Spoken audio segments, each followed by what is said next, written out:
and abnormal moodiness. Let's start with a couple of questions. Our first question comes in now from, let's see, allhealthtv.com. So this question is from Erica.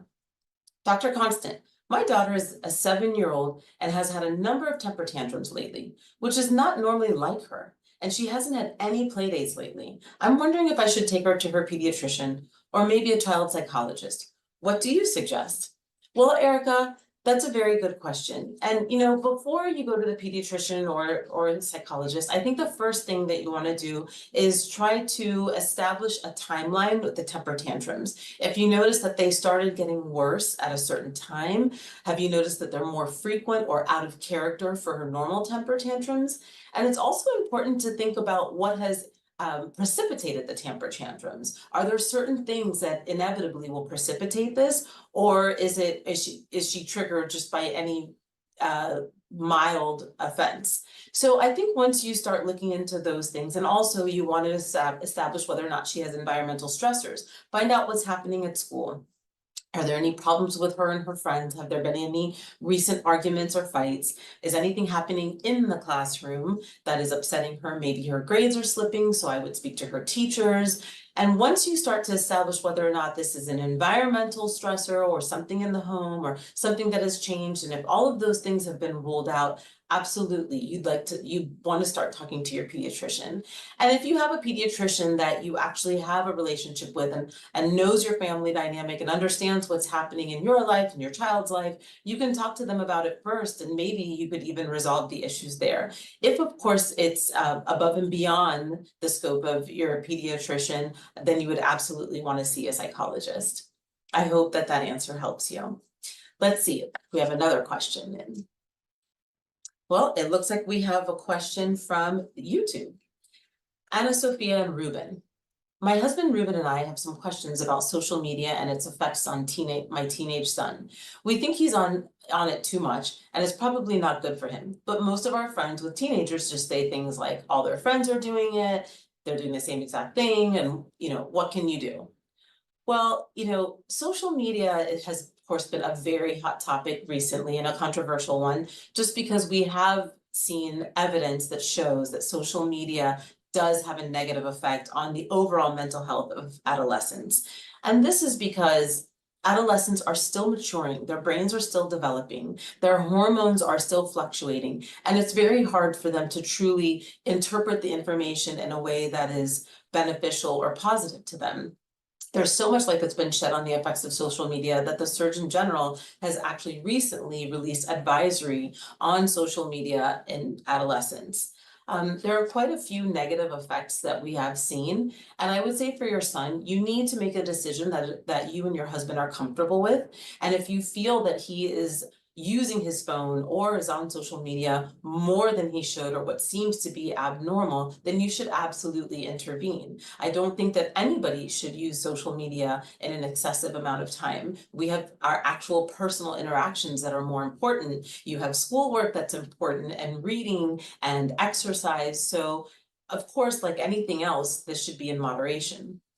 Let me discuss what has been listed as some of the negative effects that social media actually has on our adolescent population.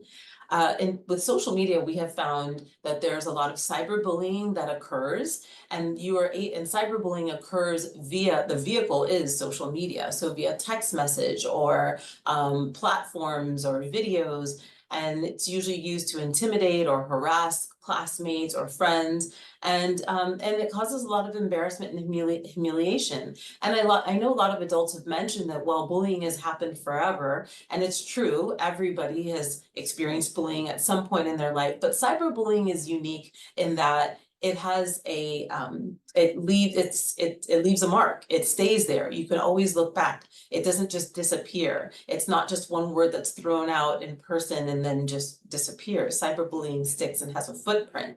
So it is really important to acknowledge that and how impressionable that could be on a young child.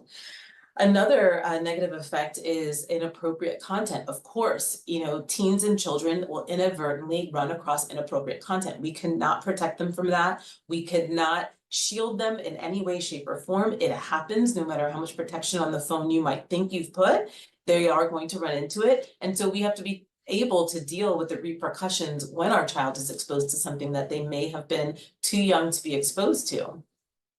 Number 3 is going to be withdrawal from family and friends. We've found that, for example, in your case, some kids get so addicted to social media and whichever platform they're using that they actually get addicted to their device, and they're spending way too much time watching whatever they're watching on social media rather than interacting with their friends or playing sports or just interacting at home in a normal environment. So this obviously has a negative effect on the overall mental health. Number 4 would be physical and health issues, of course. If you're sucked into social media and you're staring at your phone all the time and you're obsessed with what you see and what you perceive to be reality, and I say perceive because, again, these are young children that are still very impressionable and are perceiving things in a way that we as adults might not perceive them. And so they're constantly comparing themselves to what they see, whether it's in a positive way or a negative way, or they're trying to emulate what they're seeing. Whichever is happening, they are just misperceiving reality, let's say. So number 5 will be negative body image, of course. These kids see there are tons of filters. New filters come out every month, I think. And again, this is a perception of reality. Sometimes kids just don't understand that they're looking at somebody through a filter, and now they want to be like this person, look like this person, aspire to be like this person. And in turn, they tend to have a negative body image. Number 6, which is very important, is the social media addiction that I've discussed. And once you get addicted, this is what becomes the problem, as any addiction, is that you forget all else that's important and you are consumed with this one very thing, which is obviously quite negative. And finally, and most importantly, we don't want to forget the fact that our teens and children are very vulnerable to predators. Predators are present online. It is something that is very concerning. They target young children, and they target them for the exact same reason that I've mentioned. They're young, they're impressionable, they don't understand, they're still learning, and it's very easy to just hook them in and basically captivate them and engage in conversation or inappropriate conversations, or sometimes even worse, even getting them to meet in person, which is a very, very dangerous thing. So these are ways that social media can have negative effects. And I'm not saying to completely get rid of social media, because I understand as a parent, you don't want your child to feel left out. You don't want them to be isolated from their friends. You do want some level of engagement that is happening around. You don't want them to be the last one or the odd man out, but you do have to consider these negative effects, and you do have to talk to your child about maybe having limitations on their social media access and really having firm guidelines in your home as to how social media will be used. I hope that information was helpful to you. Let's see if we have another question coming up. All right, so we have a question from Lamar. Dr. Constant, our boy is 14 and he too spends way too much time on his laptop or cell phone. He says he's doing work for school, but I wasn't born yesterday. I know he's on social media till all hours of the night. My wife and I want to know the best way to address this and hopefully avoid all inherent drama of dealing with a teenager. Well, I have very bad news. I don't think you're going to avoid inherent drama of having a teenager. I think that's inevitable, but I do advise that if your son is actually spending too much time on his laptop or his device, that you set limitations and boundaries. And I think that that should be established before they even get their device. Oftentimes we're so excited to get our children, devices and toys and things that they want. And then when we see that they are just totally sucked in and have no control whatsoever, then we try to pull back or punish or limit. And I think that's backwards. I think what we need to do is, when we are giving a device or rewarding them with a device or a laptop, we give it with stipulations. We give it with boundaries. We have to explain the rules that we have, the expectations that we have of its use, how often you can use it, when you can use it, in which situation, so that they understand before they even break the rules what the expectations are. And there should be a time limit on any device. There should be a time where everybody turns off their device and puts it maybe in a safe room or in the kitchen, or they turn in their chargers and give it to you as parents. I do think that if they are underage, and these devices, remember, we have to remind ourselves that these devices don't belong to your children. They belong to you as parents.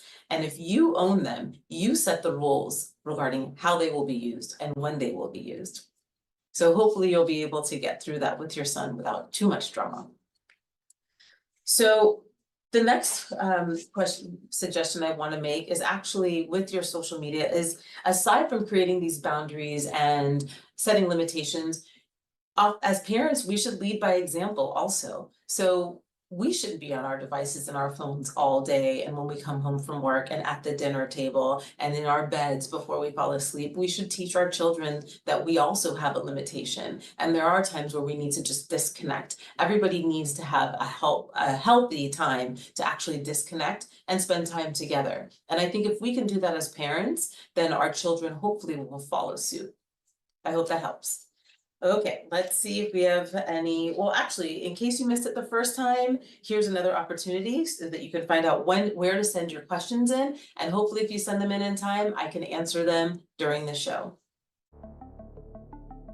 Send in your questions to questions@allhealthtv.com or AllHealthGo on Facebook or YouTube, or visit the Ask the Doc page on our website, allhealthtv.com.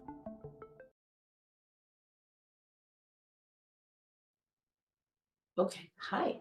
Now we have a question from the All Health TV app, and that is from Samantha. Samantha asks, Dr. Constant, I'm a member of the board of our local PTA and a parent as well. I'm hoping that you can provide some strategies that we can share with parents to help support students' mental and emotional well-being. Well, that's a great question, Samantha, and absolutely I can help provide some strategies for that. So let's start with open communication. I think it's very important as caregivers, as parents, caregivers, providers, that we keep an open line of communication between ourselves and our children. And what this means is really encouraging our children to express themselves and talk to us. And we need to reassure them that we're listening in a non-judgmental way. We're going to listen to what they have to say. We don't have to correct it or judge it or offer advice right away. Sometimes they just want to vent and let things out, and we might not have a solution. And even if we do, they might not want to hear our solution. So I think that open communication is a great way for us to allow children to speak freely and uninhibited, and know that we're just listening. And if later they need advice or would like to discuss advice or options, they can always come back to us. Another really great strategy to use is to have a healthy relationship with family or teachers or any adult in our child's life. We want to foster those. So if your child has a coach that they really like and that they connect with, and maybe they're open with their coach or they're open with their teacher or counselor, and they might not be as open with you, take that win, foster that relationship, and at least the child is speaking to someone.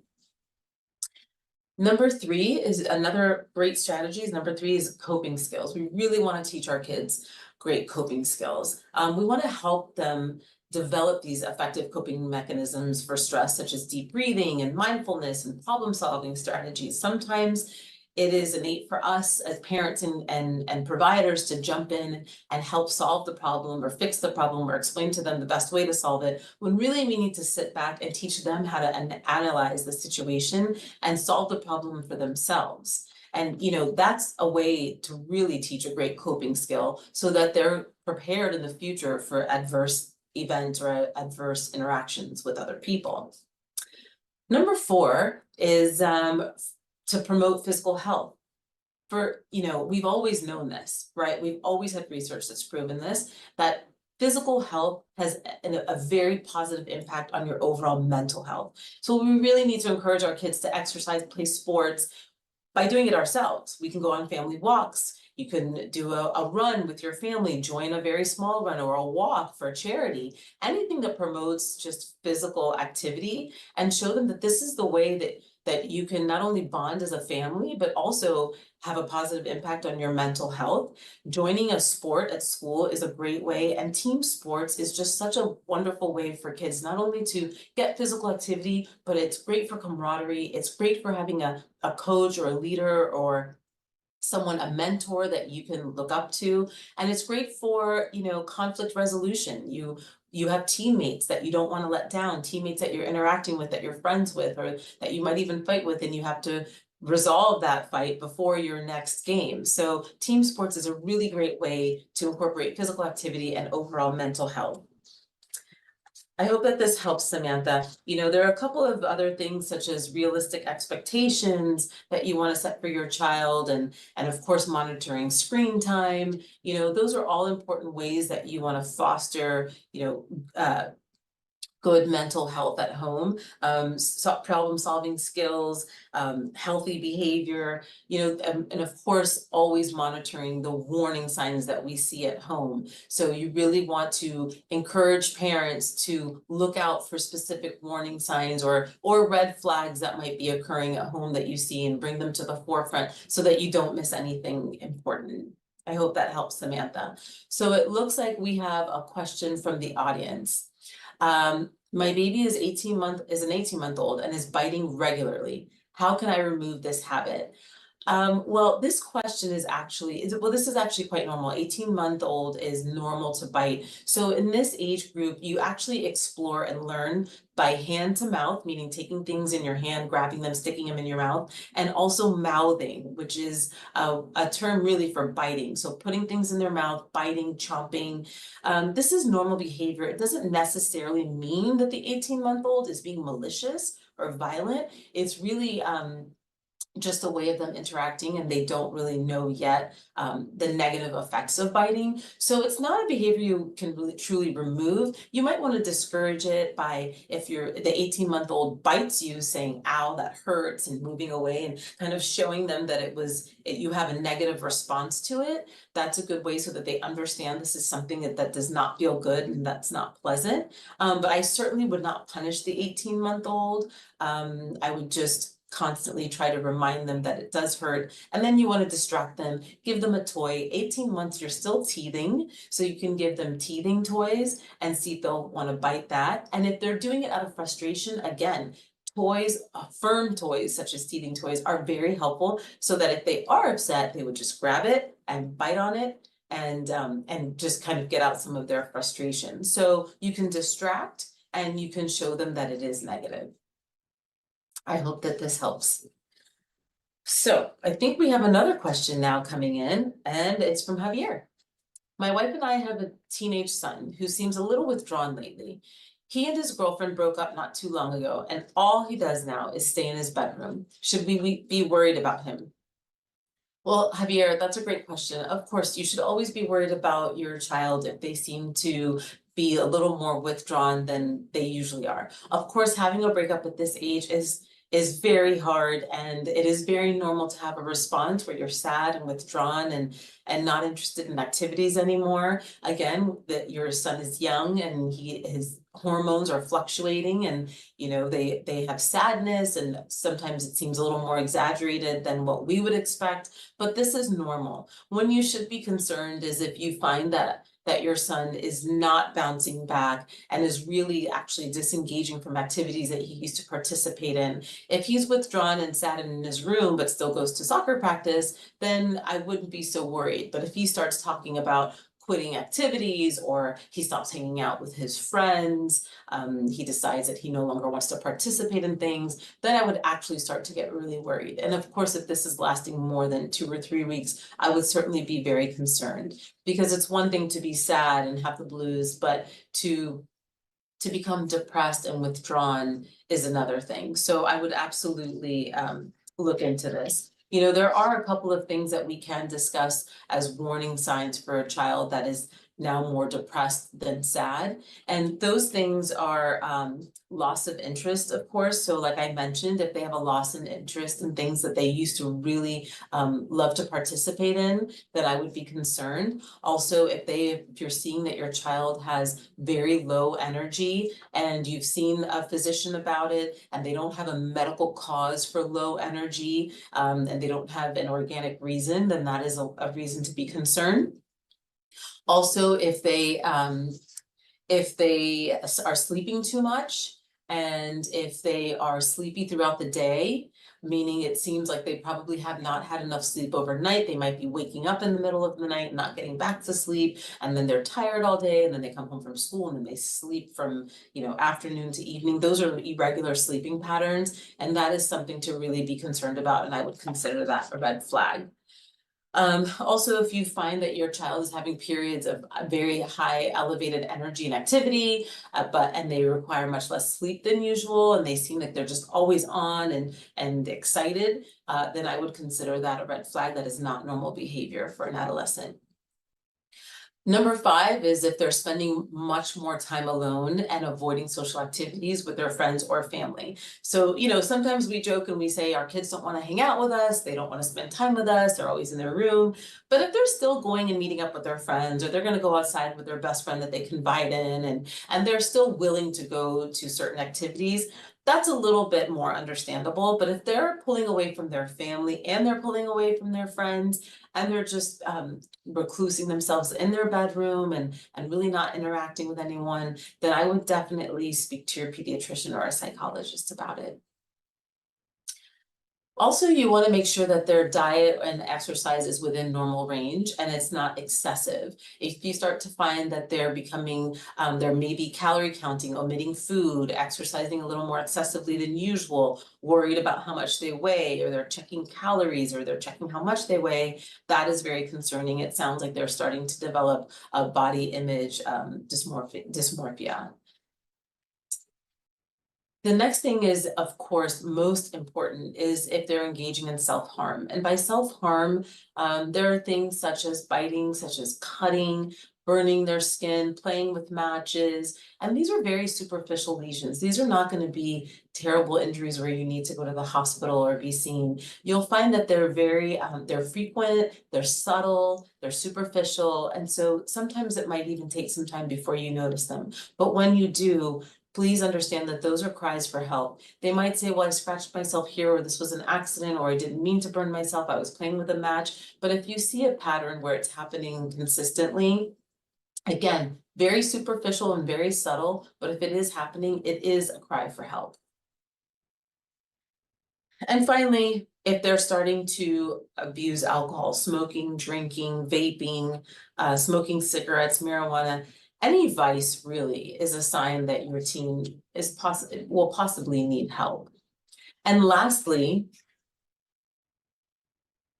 if they have, of course, most importantly, if they're engaging in any type of risky or destructive behavior with their friends, especially if this is new for your child. If your child has not always been this thrill-seeking, active, a child, and now all of a sudden they're engaging in very risky and destructive behavior, or they're getting caught doing things that they don't typically do, then this is a warning sign. This is a sign that either your child is seeking attention, needs help, or is maybe, going through a phase where they're feeling a little bit anxious or depressed. And that's a very important sign to look out for.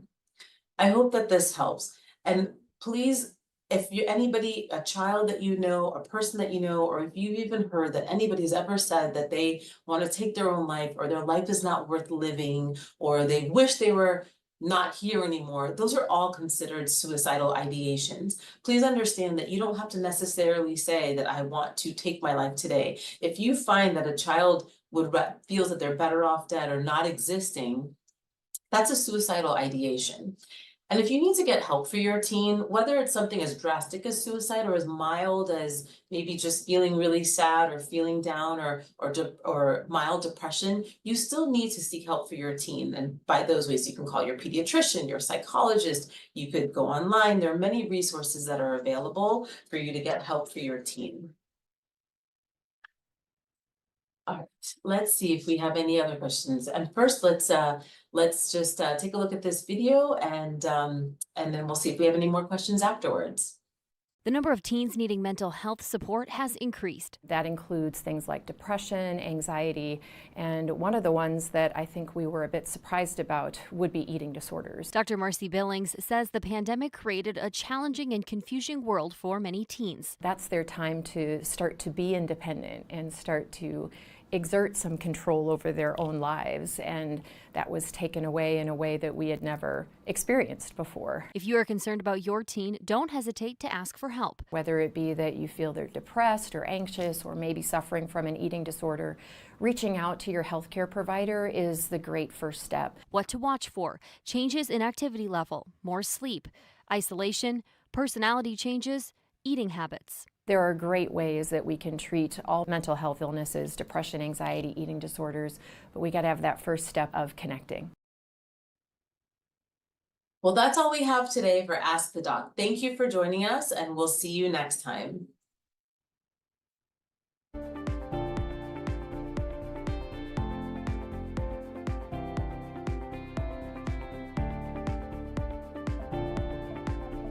Send in your questions to questions@allhealthtv.com or AllHealthGo on Facebook or YouTube, or visit the Ask the Doc page on our website, allhealthtv.com.